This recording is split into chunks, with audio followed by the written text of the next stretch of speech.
here we go. I'll start with train tracks. There's all his problems.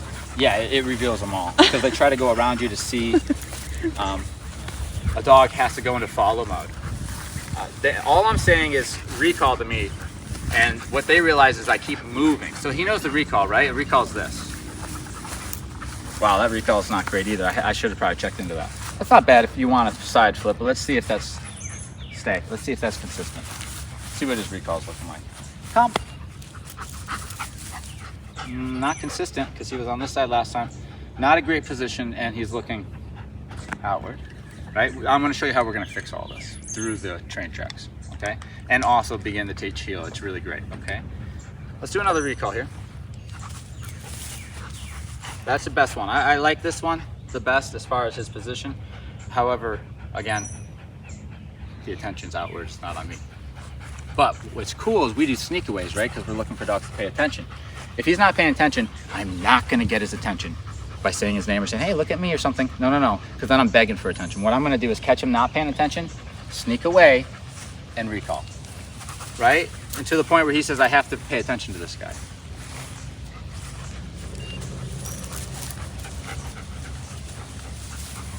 Isn't this fun? In your case, the camera woman is the distraction. Oh yes, you're a distraction. Good, look. Commitment, I stopped. Just in the beginning phases. Wow, but look, okay? Improvements already, 1 rep. Because what we do is, the dog's not paying attention, we're pretty much saying, hey, look at me, hey, pay attention, hey, pay attention. The way to get them to pay attention is that they believe that if they don't pay attention, you're gonna end up over there, and they're gonna get corrected for not following you, or something like that, you know what I mean? They need to check in with you often to make sure that there's no direction coming their way that they're missing. That's why we do silent communication. A lot of times with dogs who don't want to listen, I'm going to say, okay, I'm not going to talk to you a whole lot then because you're not going to listen anyway. I'm just going to use my body to talk to you, and if you're not paying attention, you'll notice that you have to look at me to get the information. Next thing you know, you see the dog seeing the whole universal signs for stop and all this stuff, and it gets the dog to just pay attention. But that takes a little bit of experience, and that's, you know, what's easier is this: getting a recall and then doing train tracks. You're going to produce a level of focus that is desirable for a dog when they're not in free mode. When I release them break, I don't expect them to be up my ass. I expect them to explore, listening to me, paying attention to me to a degree, having fun. But when we're interacting in a command setting where I'm moving him around and stuff, the state of mind shouldn't be where he's heavily focused on the outside world. He should be more focused on me, passively taking in information from the outside world, not looking at it with intent to engage, okay? So, good boy. Look at it, beautiful.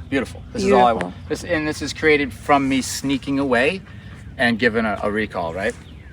Okay, every time he's not paying attention, I would do that. Now, once he's paying attention, I don't have to do that, okay? We'll go to the next thing. Good boy, baby. And then I'll recall, come. Just to see that position, you know? See the inconsistency here? So we're gonna fix this. I'm letting these ones happen so that you can see. Sometimes he lands here, sometimes he lands here, sometimes he lands here. Almost all the time he does it with his attention outwards. So I'm gonna do some work now, and now you understand what I'm doing with the method behind it, and you're gonna see how I'm gonna clean up the position of this recall first. That's gotta be done first. And then once that's looking pretty good, then I'm gonna go into some follow me as well on the train tracks, which will then eventually get to a really nice heel, because this produces the state of mind that we need, which is the dog kind of just following. You'll see it once you learn what a follower looks like when they're following you. Then you know when they're not following you, and more importantly, you know what it looks like when they're doing it. Okay, and they all have the capability of doing this. We've worked with so many different types of dogs, and they all have this mode that they go in, this follow mode, and we're able to say, that's what we want. I know you can do that. I know you can follow other beings, humans and dogs. I need you to do that for me when you hear this sound, okay? Let's see what he does. Stay, bud. That's a good boy. Come. Now watch, if he gets it wrong, I move and stims on until he's in the right position. Now that's my technique, so you'll watch all of these. Basically, if he comes for a recall and the position isn't the one I want, I'm gonna sneak away, step away, and produce another recall. If he overshoots again, I'm gonna turn around with another recall. Basically, I don't stop until I get the right position, until this is now consistent, okay? Stay. Come. Hey.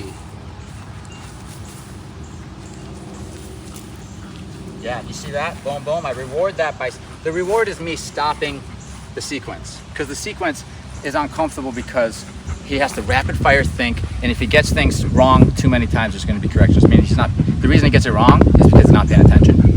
So that's why me stopping is rewarding, and then of course, all right.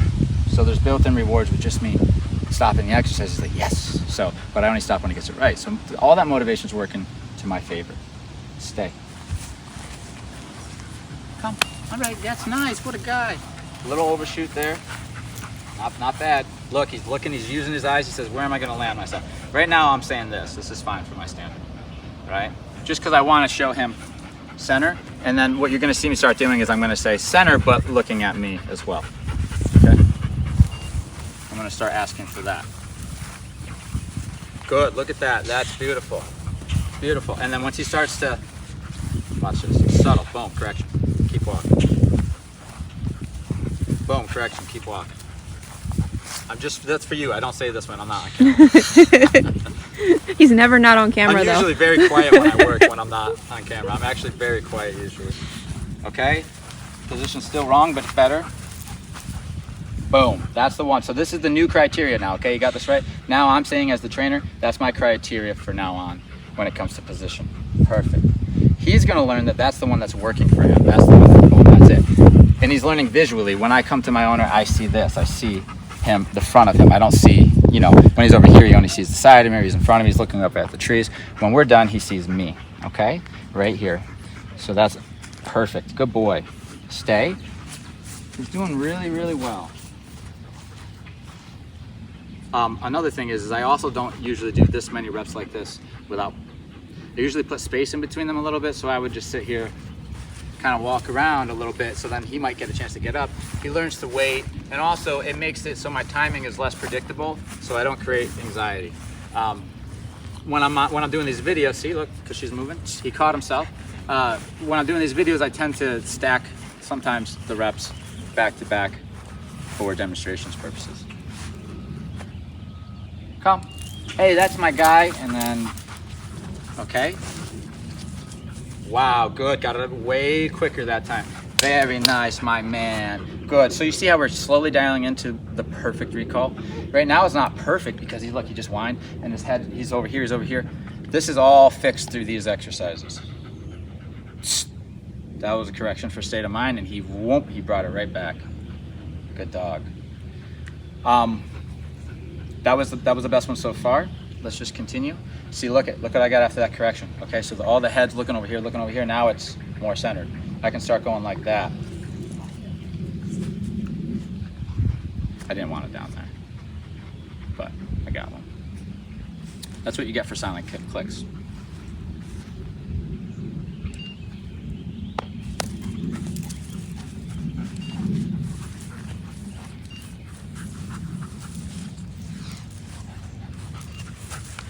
So it's correction, then recall, correction, recall, okay?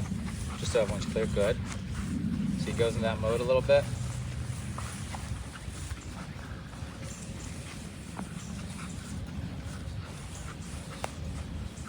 As I slow down, if he goes to turn his body, see?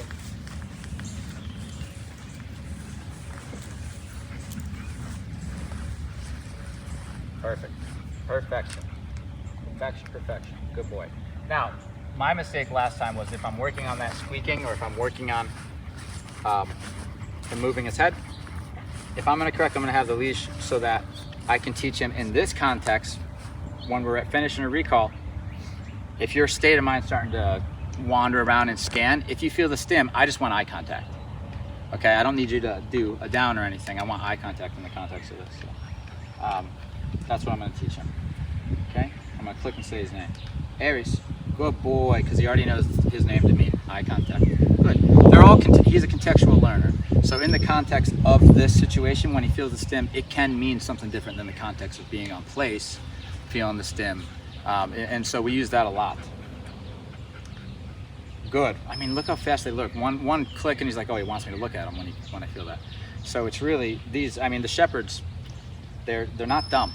The trick is getting them to actually pay attention to learn what you're trying to tell them. If they're paying attention, they learn fast. Aries, good. You thought about the down and then, nice job, baby. You're so good. When in doubt for the dog, just look at me and I'll give you direction anyway, okay? Good. Break. Woo! Give him a breather for a second. Nice job, Give him a breather for a second. Aries. Give him a breather for a second. Good boy.